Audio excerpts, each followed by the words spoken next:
ಎಲ್ಲರಿಗೂ 76ನೇ ಪ್ರಜಾರಾಜ್ಯೋತ್ಸವದ ಶುಭಾಶಯಗಳು.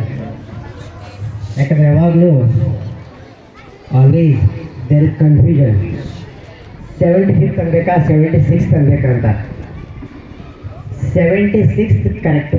ಇದು ಈಗಲ್ಲ, ಮೊದಲಿಂದಲೂ ಯಾವಾಗಲೂ ಕನ್ಫ್ಯೂಷನ್, ಯಾವಾಗಲೂ ಕೆಲವು ಹಿಂಗೈತೆ. ಬಟ್ ಈಗ ಯಾಕಂದ್ರೆ ಜಸ್ಟ್ ಸಿ, ಇದು ಪ್ರಜಾರಾಜ್ಯೋತ್ಸವ ದಿನ, ವರ್ಷ ಅಲ್ಲ. ನಿಮ್ಮ ಮಕ್ಕಳು ಬರ್ತ್ಡೇ ಮಾಡ್ಬೇಕಾದ್ರೆ ಏನು ಮಾಡ್ತೀರಿ ಹೇಳು? 1ನೇ ವರ್ಷ, 2ನೇ ವರ್ಷ, 3ನೇ ವರ್ಷ ಹಂಗೆ ಮಾಡ್ತೀರಿ, ದಿನ ಅಲ್ಲ. ಅಲ್ಲಿ ಏನಂದ್ರೆ 1950 ಜನವರಿ 26ಗೆ ಅದು ಪ್ರಜಾರಾಜ್ಯೋತ್ಸವದ ಮೊದಲ ದಿನ, ಅದು ವರ್ಷ ಅಲ್ಲ. ಅದೇ ರೀತಿ ಇದು 76ನೇ ಪ್ರಜಾರಾಜ್ಯೋತ್ಸವದ ದಿನ. ಅದಕ್ಕೆ in future I hope there be no confusion. ಯಾರು ಕನ್ಫ್ಯೂಷನ್ ಬೇಡ. ಇದು ದಿನ ಆಗಿದ್ದಕ್ಕೆ ಇದು ಕರೆಕ್ಟ್ 76. ಯಾಕಂದ್ರೆ ಇದು ಭಾಳ ಜನ ಕನ್ಫ್ಯೂಷನ್ ಅಂತ. Just I wanted to clarify ಅಷ್ಟೇ.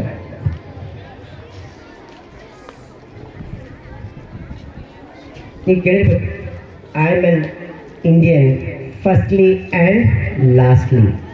C the word firstly and lastly. ಯಾಕಂದ್ರೆ ಇದು ಹೇಳಿದ್ದು ಡಾಕ್ಟರ್ B.R. ಅಂಬೇಡ್ಕರ್. ಭಾಳ ಜನ ಈಗ ನಮ್ಮ ಕಲೀಗ್ಸ್ ಅನ್ಬೋದು, ಎಷ್ಟೋ ಜನ ವಯಸ್ಸಾದ್ಮೇಲೆ ಒದ್ದಾಡ್ತಾ ಇದ್ದಾರೆ. ಯಾಕೆ ಒದ್ದಾಡ್ತಾರೆ ಅಂದ್ರೆ, ಇಬ್ಬರು ಮಕ್ಕಳಿಗೂ ಬೇರೆ ದೇಶಕ್ಕೆ ಕಳಿಸ್ಬಿಟ್ಟಾರೆ, ಒಂದೇ ಮಗುಗೂ ಬೇರೆ ದೇಶಕ್ಕೆ ಕಳಿಸ್ಬಿಟ್ಟಾರೆ. ಮಕ್ಕಳು ಎದಕ್ಕೆ ಬೇಕು? ಬೇರೆ ದೇಶಕ್ಕೆ ಯಾಕೆ ಕಳಿಸ್ತಾರೆ ಇನ್ನೂ ಗೊತ್ತಿಲ್ಲ. ಲೈಫ್ ಇಲ್ಲ. ಈಗ ಒಂದು ಜ್ವರ ಬಂದಿರಲಿಲ್ಲ, ಕೆಮ್ಮು ಬಂದಿರಲಿಲ್ಲ, ಅಡ್ಮಿಟ್ ಆದ್ರಿಲ್ಲ, ಯಾರು ತಿಳ್ಕೊಂಡ್ರು ಯಾರೂ ಇಲ್ಲ. ಅಂದಮೇಲೆ ನಮ್ಮ ದೇಶ ಬಿಟ್ಟು ಹೊರಗಡೆ ದೇಶಕ್ಕೆ ಕಳಿಸೋ ಅರ್ಥ ಏನಿದೆ? ಮಕ್ಕಳಿಗೆ ನಾವು ನಮ್ಮವರು, ನಮ್ಮ ದೇಶ ಅನ್ನೋ ಭಾವನೆಗಳನ್ನ ತುಂಬಿದರೆ ನಮ್ಮ ದೇಶದಲ್ಲಿ ಅವರು ಬೇರೆ ದೇಶಕ್ಕೆ ಹೋಗಿ ಮಾಡೋದೇನು, ದುಡ್ಡು ಕಳಿಸೋದಲ್ಲ. ಆದರೆ ಲೈಫ್ ಏನಿದೆ? ಯಾಕಂದರೆ ನಾನು ನೋಡಿದ್ದೀನಿ ಎಷ್ಟು ಪರಿತಪಿಸ್ತಾ ಇದ್ದಾರೆ ಅಂದರೆ, ಈಗ ಬೇರೆ ದೇಶಕ್ಕೆ ಮಕ್ಕಳನ್ನ ಕಳಿಸಿ ಅದು ಮುಂದೆ ನಾನು ಇಲ್ಲಿರೋ ಜನರಿಗೆ ಆ ತಪ್ಪು ಮಾಡಬೇಡ್ರಿ ಅಂತ ಹೇಳ್ತಾ ಇದ್ದೀನಿ. ಒಂದು ಈ ಪ್ರಜಾರಾಜ್ಯೋತ್ಸವದ ಮೇನ್ ಅಂಶ ಏನಂದರೆ unity in diversity. Unity in diversity ಅಂದರೆ, ಯಾಕೆ ನಾನು ನಮ್ಮ KJ ಬಗ್ಗೆ ಹೇಳ್ತೀನಿ. ನಮ್ಮ KJ ಅಂತ ಒಂದು best example, unity in diversity. ಯಾಕಂದರೆ ನಮ್ಮಲ್ಲಿರುವ ವಿವಿಧ ಧರ್ಮ, ಜಾತಿ, ಭಾಷೆ, ಉಡುಪು, ಬಹುಶಃ ಯಾವ ಸ್ಕೂಲಲ್ಲಿ, ಬೇರೆ ಕಡೆ ಯಾವ ಸಿಸ್ಟಮ್ನಲ್ಲಿ ಇರಲಿಕ್ಕಿಲ್ಲ. ಯಾಕಂದರೆ ನಾವು ಪ್ರತಿ ಸ್ಟಾಫ್ ಸೆಲೆಕ್ಟ್ ಮಾಡ್ಬೇಕಾದ್ರೆ ಜಾತಿ ಧರ್ಮ ನೋಡಲ್ಲ, ಅವ್ರ ಟ್ಯಾಲೆಂಟು, ಅವ್ರ ಕ್ವಾಲಿಟಿ, ಅವ್ರ ಕ್ವಾಲಿಫಿಕೇಷನ್, ಅವ್ರ ಕಮ್ಯುನಿಕೇಷನ್ ಸ್ಟ್ರೆಂತ್ ಕೊಡ್ತೀವಿ. ಅದಕ್ಕೆ ಯುನಿಟಿ ಇನ್ ಡೈವರ್ಸಿಟಿ ಹೇಗೆ ಇಂಡಿಯಾನೋ ಹಾಗೆ ನಮ್ಮ KJನು ಯುನಿಟಿ ಇನ್ ಡೈವರ್ಸಿಟಿ ಅಂತ. ನಾನು ಯಾವಾಗಲೂ ಏನಾದ್ರು ಸ್ವಲ್ಪ ಇನ್ಫಾರ್ಮೇಷನ್ ಕೊಡ್ತಾ ಇದ್ದೀನಿ.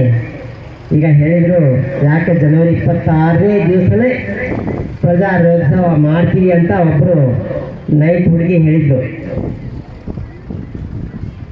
ಯಾಕಂದ್ರೆ 1929 ಅಲ್ಲ, 1930 ಅದನ್ನು ರಿಪೀಟ್ ಮಾಡ್ತೀನಿ.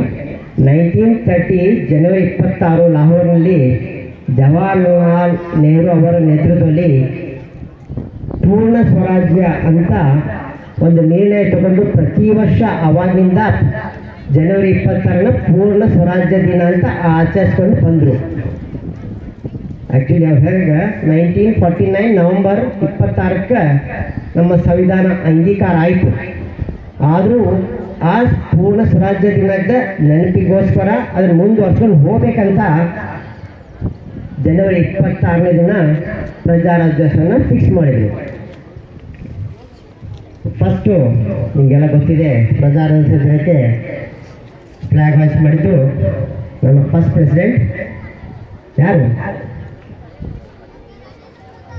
ನೋಡಿ, ಯಾರು ಹೇಳ್ತಾ ಇದ್ದಾರೆ, ಯಾರ ಹತ್ರ ಧ್ವನಿ ಬರಲಿಲ್ಲ. ರಾಜೇಂದ್ರ ಪ್ರಸಾದ್ ಅವರು ನಮ್ಮ ಫಸ್ಟ್ ಇದ್ದೆ ನೋಡಿದ್ರು.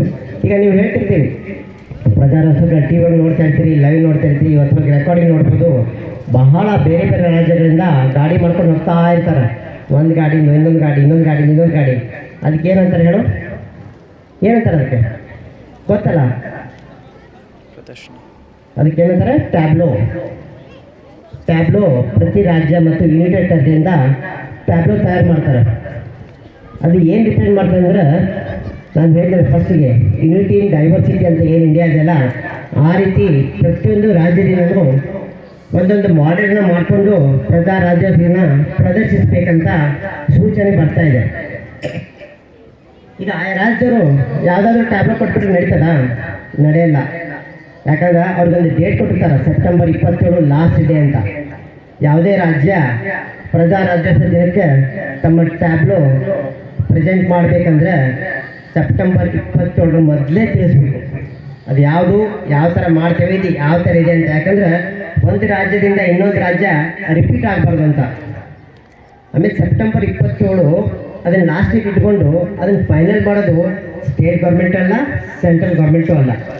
ಅದೊಂದು ಕಮಿಟಿ ಮಾಡಿರ್ತಾರೆ, ಬೇರೆ ಬೇರೆ ಆರ್ಟಿಸ್ಟು, ಡ್ಯಾನ್ಸರ್ಸು, ಮ್ಯೂಸಿಷಿಯನು, ಈ ಥರ ಯಾರೋ ಸ್ಕಿಲ್ಡು, ಟ್ಯಾಲೆಂಟೆಡ್ಡು, ಸಮ್ ಸ್ಕಾಲರ್ಸ್ ಅವ್ರಿಗೆಲ್ಲ ಒಂದು ಕಮಿಟಿ ಮಾಡಿ ಅದರಲ್ಲಿ ಏನು ತಪ್ಪಿದೆ, ಏನು ಚೇಂಜ್ ಮಾಡಬೇಕು, ಯಾವ ರೀತಿ ಪ್ರೆಸೆಂಟ್ ಮಾಡಬೇಕು ಅನ್ನೋದನ್ನು ಅವರು ಆ ರಾಜ್ಯಗಳಿಗೆ ಹೇಳ್ಕೊಡ್ತಾರೆ.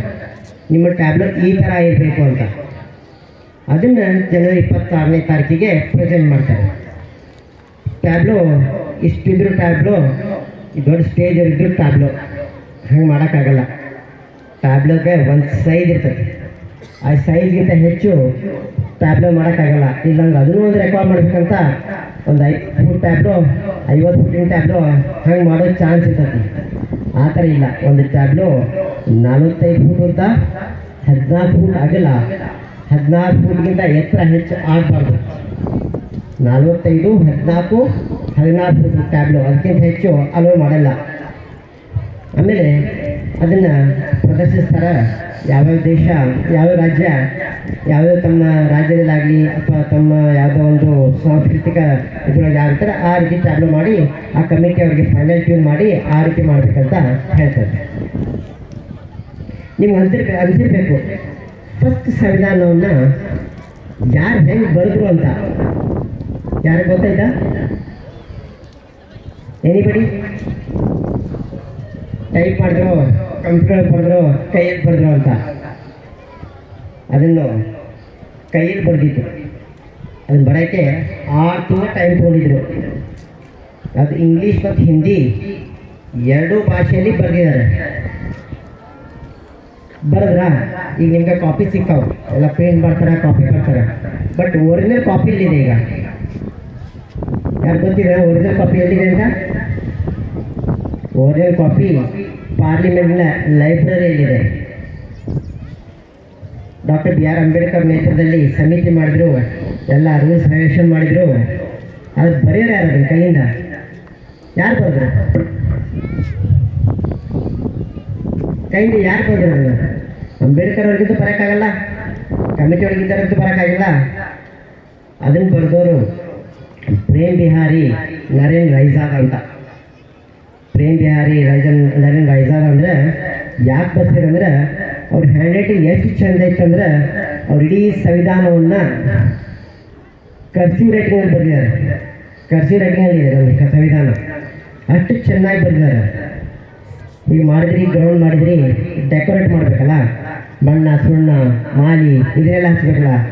ಆ ರೀತಿ ಸಂವಿಧಾನವನ್ನು ಬರೆದ ಮೇಲೆ ಅದಕ್ಕೊಂದು ಬೈಂಡಿಂಗು, ಅದಕ್ಕೆ ಕಲರಿಂಗು, ಅದಕ್ಕೆ ಲೆಟ್ರಿಂಗು, ಅದನ್ನು ಮಾಡಿದ್ರೆ ಯಾರು? ಅದನ್ನು ಮಾಡಿದ್ರು ಇಬ್ಬರು, ನಂದಲಾಲ್ ಬೋಸ್ ಮತ್ತು ರಾಮಮೋಹನ್ ಸಿನ್ಹಾ ಅಂತ. ಇವೆಲ್ಲ ಯಾರಿಗೆ ಗೊತ್ತಿಲ್ಲ. ಬರ್ತಾರ, ಎಲ್ಲ ಭಾಷೆ ಮಾಡ್ತಾರ, ಹೋಗ್ತಾರ. ನೀವು ಮನೆಗೆ ಹೋದಾಗ ಕೆಲವೊಂದು ಅಂಶಗಳನ್ನು ನಿಮ್ಮ ಮನಸ್ಸಿನಲ್ಲಿ ತೊಗೊಂಡು ಹೋಗ್ತೀರಿ ಅಂತ ನಾನು ಕೆಲವು ಎಲ್ಲ ನೆನಪಿಡೋದು ಕಷ್ಟ. ಅಟ್ಲೀಸ್ಟ್ ಇಷ್ಟು ಥರ ಇದೆ. 6 ತಿಂಗಳು ಬರೆದಿದ್ದಾರೆ, ಯಾರೋ ಕೈಯಿಂದ ಬರೆದಿದ್ದಾರೆ, ಯಾರೋ ಕರ್ಸಿಂಗ್ ರೈಟಿಂಗಲ್ಲಿ ಬರೆದಿದ್ದಾರೆ, ಇಂಗ್ಲೀಷ್ ರಂಜೇಲಿದೆ, ಪಾರ್ಲಿಮೆಂಟ್ನಲ್ಲಿದೆ. ಈಗ ನಮ್ಮದು ಒರಿಜಿನಲ್ ಇಷ್ಟು ನಿಮ್ಗೆ ನೆನಪಿಟ್ಟರೆ ಸಾಕು. ಆಮೇಲೆ ನಮ್ಮ ದೇಶದ ಸಂವಿಧಾನ ಇಡೀ ಜಗತ್ತಿನಲ್ಲಿಯೇ ಕೈಯಿಂದ ಬರೆದ ಅತಿ ದೊಡ್ಡ ಸಂವಿಧಾನ. ನಮ್ಮ ಸಂವಿಧಾನಕ್ಕೆ ಏನಂತಾರೆ ಅಂದರೆ ಬ್ಯಾಗ್ ಆಫ್ ಬಾರೋಯಿಂಗ್ಸ್ ಅಂತ. ಯಾಕೆ ಹೇಳ್ತಾರೆ ಬ್ಯಾಗ್ ಆಫ್ ಬಾರೋಯಿಂಗ್ ಅಂತ ಗೊತ್ತಲ್ಲ? ಮತ್ತೊಬ್ಬರ ಕಡೆಯಿಂದ ತಗೊಂಡಿದ್ದು ಅಂತ. ಅಂದರೆ ನಮ್ಮ ದೇಶದ ಸಂವಿಧಾನವನ್ನು ರೂಟ್ ಮಾಡಬೇಕಾದ್ರೆ ಬೇರೆ ಬೇರೆ ಒಳ್ಳೊಳ್ಳೆ ಪಾಯಿಂಟ್ಗಳೆಲ್ಲ ತೆಗೆದುಕೊಂಡು ಫೈನಲ್ ಆಗಿ ನಮ್ಮ ಸಂವಿಧಾನವನ್ನು ಮಾಡೋದಕ್ಕೆ ನಮ್ಮ ಸಂವಿಧಾನಕ್ಕೆ ಬ್ಯಾಗ್ ಆಫ್ ಬಾರೋಯಿಂಗ್ಸ್ ಅಂತಾರೆ.